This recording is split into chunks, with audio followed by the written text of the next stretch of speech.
ગોરમાંનો વર કેસરિયો નદીએ નાવા જાય રે ગોરમાં. અષાઢ સુદ 11. આજથી ગૌરી વ્રત શરૂ થાય છે. કુંવારી છોકરીઓ માટેનું આ વ્રત છે. તો મારી દીકરી પણ વ્રત કરે છે. તો હું તેના માટે ફરાળી સિંગદાણાના લાડુ બનાવું છું.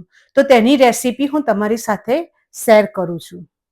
હું ગુજ્જુ ગુજરાતી आपके लिए कुछ नया लेके आई हूं, वो है सिंगदाने के लड्डू.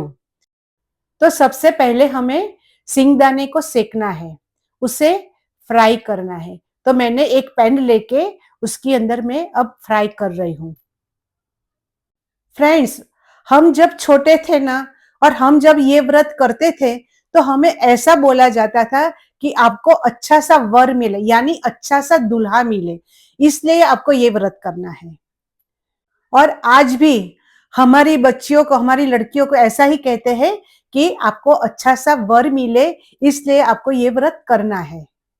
अब हमारे सिंगदाने को हमने पूरा सेक लिया है. अब उसे एक बर्तन में निकाल के उसको पहले ठंडा करेंगे और फिर उसके पूरे छिलके हम निकाल देंगे. फ्रेंड्स, ये 5 दिन का व्रत है और उसे अलूना व्रत भी कहते हैं. वो क्यों?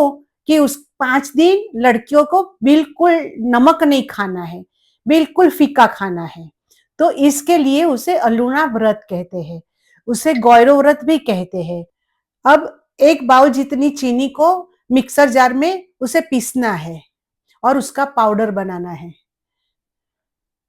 फ्रेंड्स, 11, 12 और 13, 13 से बड़ी लड़कियों के लिए जया पार्वती का व्रत भी शुरू होता है और ये व्रत गौरी व्रत के बाद होते हैं.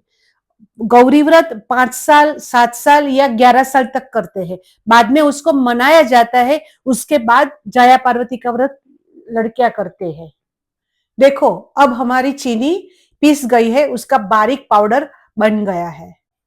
फ्रेंड्स, गौरव व्रत में क्या होता है? गौरव माँ को जवारा के रूप में, एक प्लांट के रूप में हमें घर पे लाके उसकी पूजा करते हैं और जया पार्वती के व्रत में मंदिर में जाके पूजा करते हैं. अब हम चीनी पाउडर को एक बाउल में ट्रांसफर कर देंगे. एक बाउल जितनी चीनी को हम साइड में रखते हैं और जितनी जरूरत पड़ेगी उसके हिसाब से हम उसे ऐड करेंगे.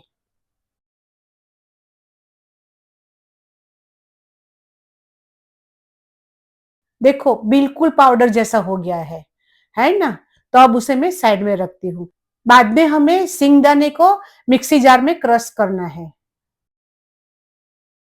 साथ में हम इलायची के दाने, तज पाउडर, जायफल का पाउडर और सूंठ पाउडर और गंठोड़ा पाउडर, इतनी सारी चीज का मैंने ये पाउडर बनाया है, ये ऐड करेंगे.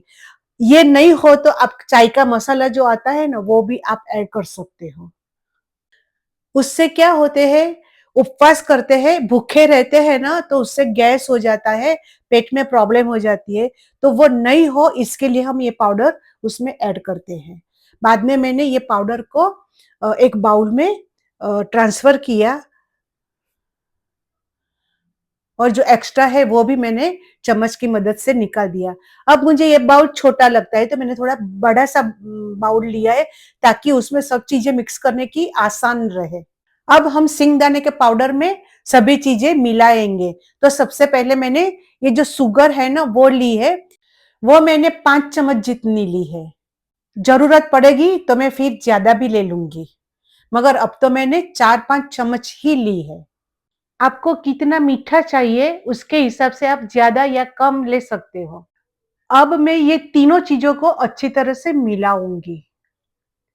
फ्रेंड्स, गौरी व्रत, जया पार्वती व्रत, उसके सिवा भी आप उसे बना के खा सकते हो. ये उपवास में बनाने वाली चीज है. तो आप कोई भी उपवास हो, अभी तो श्रावण मास भी आएगा, तो श्रावण मास में भी बहुत सारे त्योहार आते थे. तो ये त्योहार में भी आप ये बना के खा सकते हो. बहुत टेस्टी लगता है. एक खाने में तो पूरा पेट भर जाता है. फ्रेंड्स, आप उसे ट्राई करना. और हाँ, आप उसे स्टोर भी कर सकते हो. तो श्रावण मास के अंदर आप एक बार बना के उसको डिब्बे में भर के स्टोर करो तो पूरा महीना वो चलेगा. तो आपको बार-बार करने की ज़रूरत भी नहीं पड़ेगी। और जब भी भूख लगी तो आपने एक खा लिया तो आपका पेट भी भर जाएगा। तो ये बहुत ईज़ी तरीका है, बहुत अच्छा है और खाने में भी बहुत टेस्टी लगता है। मैंने जो बचा हुआ पाउडर था ना इलायची, जायफल, गंठोड़ा, सूंठ वाला वो भी मैंने ऐड कर दिया, ताकि उसमें थोड़ा तीखापन आए, तो खाने में भी और अच्छा लगता है।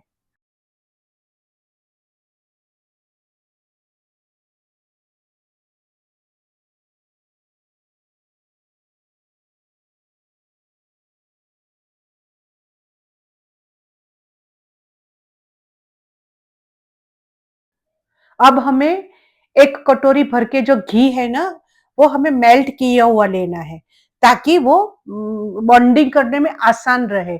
तो मैंने 1 कटोरी घी उसमें ऐड करती हूँ। अब हमें सब चीज़ें अच्छी तरह से मिक्स करनी है।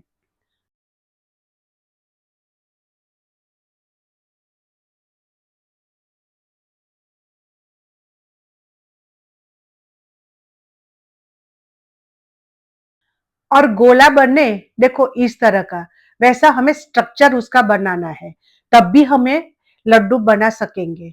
नहीं तो क्या होगा, वो गिर जाएगा, वो छूट जाएगा, तो हमारा लड्डू बनेगा नहीं। तो मैंने जो ज़्यादा घी उसके अंदर थोड़ा और भी घी ऐड किया है, ताकि हमारा लड्डू बन सके और उसका स्ट्रक्चर भी थोड़ा मॉइस्चर वाला बने।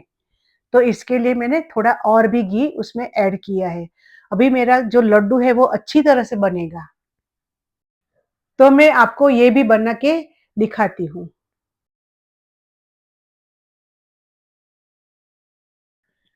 अब हम लड्डू बनाएँगे, तो इसके लिए मैंने पहले एक साफ-सुथरी प्लेट ली है, बाद में मैं देखो मैं यहाँ पे लड्डू बनाती हूँ, वो आप देखना। तो मैंने थोड़ा उसमें जो मिक्सर है मैंने लिया है और हाथ से उसके मैंने गोले बनाए हैं। वैसे देखो मैंने बोला ना कि घी ज़्यादा होगा तो वो आसानी से इस तरह से गोले बन जाते हैं, लड्डू बन जाते हैं। आपको इतनी मेहनत करने की ज़रूरत नहीं पड़ती है, वैसे ही बनता है। तो इस तरह से हमें उसके लड्डू बनाने हैं। देखो कितना सुंदर लगता है, खाने में भी इतना ही टेस्टी है।